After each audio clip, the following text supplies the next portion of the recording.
Oh wow, it's a cloudy and windy Saturday today, and later it might rain. Might rain. Hmm. How are you today, guys? How are you doing? If you're going to ask me, I'm doing okay. Um, having a having a good time. Having a great time actually with the Lord. Getting to know God more. Hmm. But that's a different topic. But thank God for this video, allowing me to have this video. But before that, let's just close this so we can reduce background noise. One moment.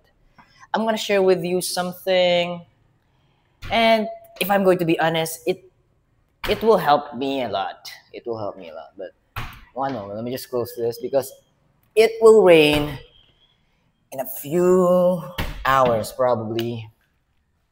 So yeah, one moment. So here it is. Let me show you.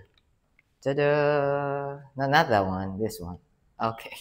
Oh, 1 minute already. Yeah, it's been a while. Okay. Why am I showing you this? Okay.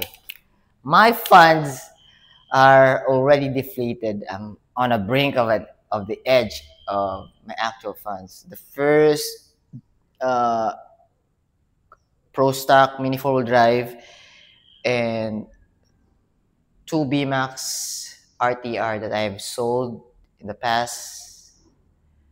Yeah, I think it's 2 or 3 months already. But I managed to stretch that. I have managed to stretch that budget. Napatagal ko siya hanggang ngayon. So by God's grace and by the help of my Lord, our Lord and Savior Jesus Christ, sustaining me.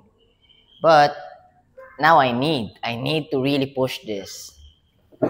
So I have two BMAX RTR, and I believe this RTR are still, yeah, it can still pass the checking. So I didn't modify. There's no modification on the chassis. I've read some new rules about bent screws, but yeah, I think dampers are okay. They are aligned still. This one has rare parts mostly. So I'm not going to sell this cheap, guys. But if you're going to support me, you want to help me out, you want to give back, um, want to support me on my journey, walking with my Lord, it will be really helpful. I'll be more than grateful to you for those racers that would be able to help me out and purchase these mini four-wheel drive. And I have a lot. Ito hindi sa akin to. Pinabuo sa akin to, hindi pa kinukuha eh. But I have 8 8 Pro Stock RTRs. So, 6 to. Pero papalitan ko ng chassis. So, kailangan siguro mabenta ko muna to. I need to sell this first. These two. Tapos, meron din akong, andito pa yung dalawang Pro Stock. Tapos, meron din pang backstock, but it has to be replaced. Kasi backstock yun to eh. But I still have, yeah, at least 2. Meron pala akong ano. I have Power Oil. I still have Power Oil. This is brand new. I purchased it 380 yata. So, kung gawin mong 400, tulong mo na sa akin 20 pesos. I'm not going to sell my cars cheap, guys. These cars are precious to me. Ito podium to. Podium. Ito rin, podium. Ito, pwede to sa backstock talaga. Because, nung binuo ko siya, di siya naka-decide para sa backstock tune. Ito naman, backstock tune class. So, di na siya yung original na na rollers, di rin siya yung original na mags, pati tires. It has been replaced Same mold, same form, different color lang. Kaya lang, hindi allowed. Kailangan sa backstock.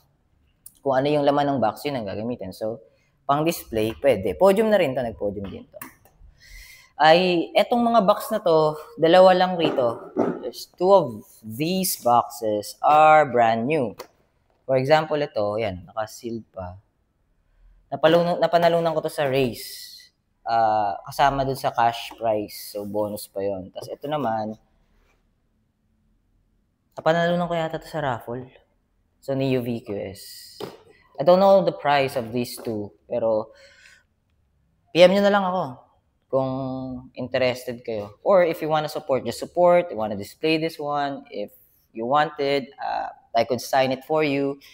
If if that worth anything, possibly wala na.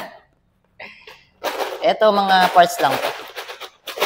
Mga parts lang. Oh my, I cannot open it up. One moment. I'm having a hard time. Pero tunog pa lang eh. Parts lang. Parts lang. Actually, nabasa ito.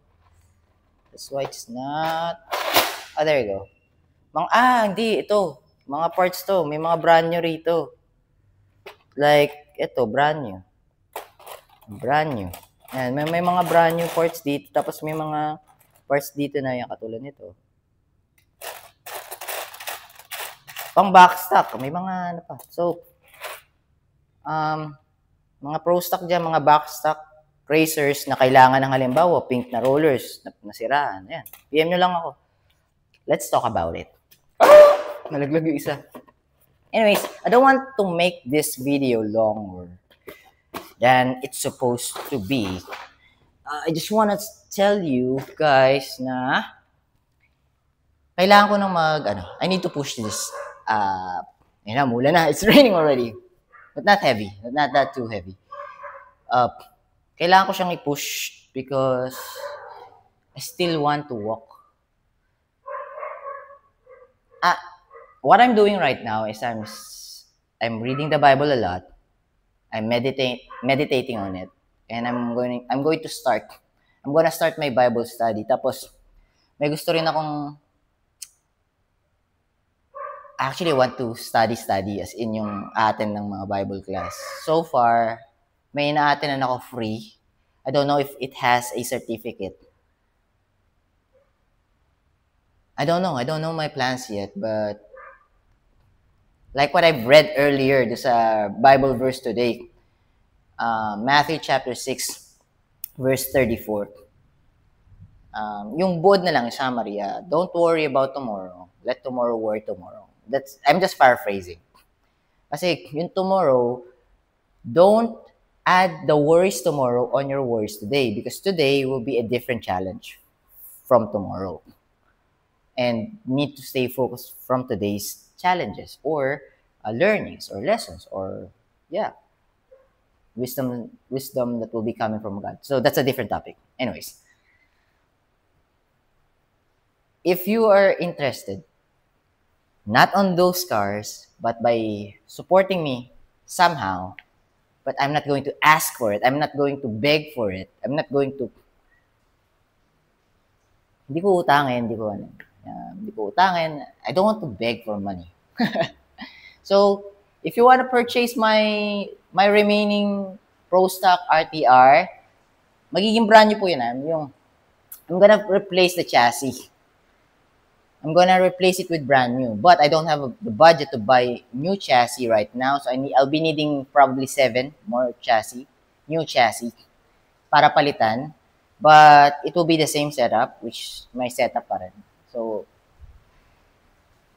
not to brag, but it will be competitive. So, guide ko naman kung sino yung bibili. I'll be guiding you how to read the racetrack layout that you are participating into. Let's say it's Pro Stock. Although ang BMAX ngayon yung medyo popular, tapos medyo maraming race, tapos ang lalaki ng mga prices, so, enticing to participate. Pero pa akong 2 BMAX. So, possibly,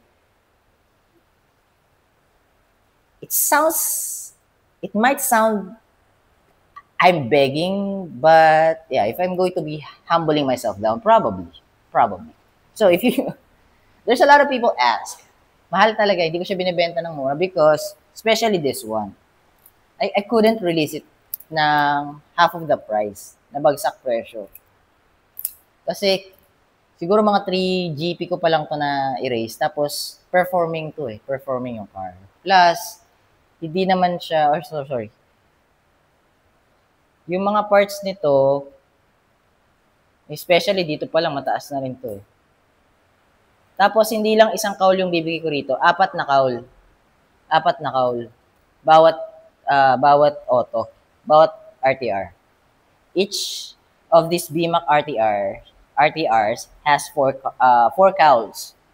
Dali, pakita ko sa inyo. Sige, paabutin natin ng 15 minutes siguro yung video. Dito.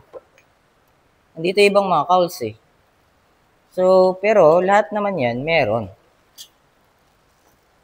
Yan, ito yung ibang cowls. 1. Tapos may Mac frame. 2. Tapos, ito copy to. Yan, copy. Tapos, ito pa. Yan. So, 2, 4, 6. Yan, 2, 4, 6 plus itong dalawa, 8. So, 4 cowls each BMAX RTR. Tig-4 na cowls. Hindi ko alam kung ano pa meron dito eh. Meron pa pala akong extra gulong. Oo nga no, hindi ko pala na-share to. I still have extra, yan, spare. So, mangyari, may spare bawat ano. Ayan na, umuulan na. Kumukulog na. Yeah, may spare na, na wheel set. Ayan. Siyempre, i-align ko na lang. Align ko na lang if ever may bibili. Actually, naka-align naman siya. Check ko na lang kung naka-align pa. Kung it is still aligned. Ayan. Siguro I'm gonna pitch to you this. I don't know your religion, or probably if you're a Christian, I don't know your denomination, kung Protestant or Orthodox or Catholic or kung ano man yung religion. Tapos doon naman sa let's talk about Christianity first. So,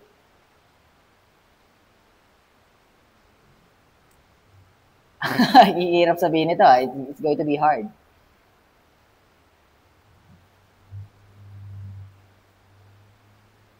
I cannot say if I have a denomination yet, because I only believe in my Lord Jesus Christ. So, this mini 4-wheel drives that I have, the money that I'll be able to get from them, pag nabenta na, once has been sold, gamitin ko lang siya for sustainability or for provision to keep on searching.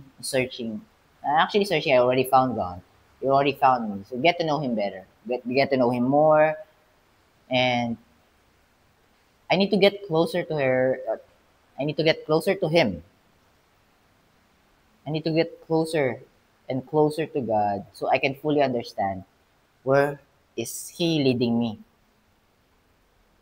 or what does He want me to do.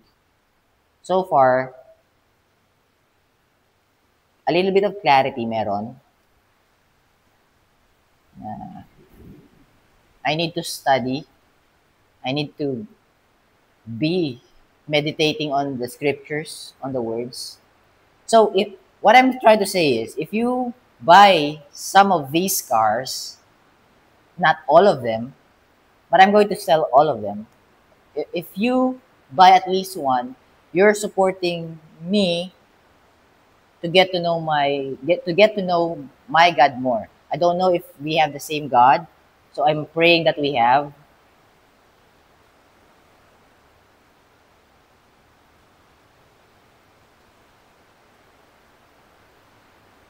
I'm just enjoying this life. Hindi nga ako nag-worry, wala na akong pera. Because I know God will provide.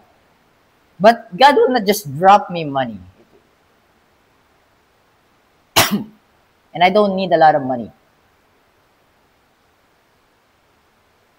and I'm gonna do something about it. If I, for example, right now, I'm on the brink, or I'm on the edge of my provision. So deflated na talaga siya, deflated na.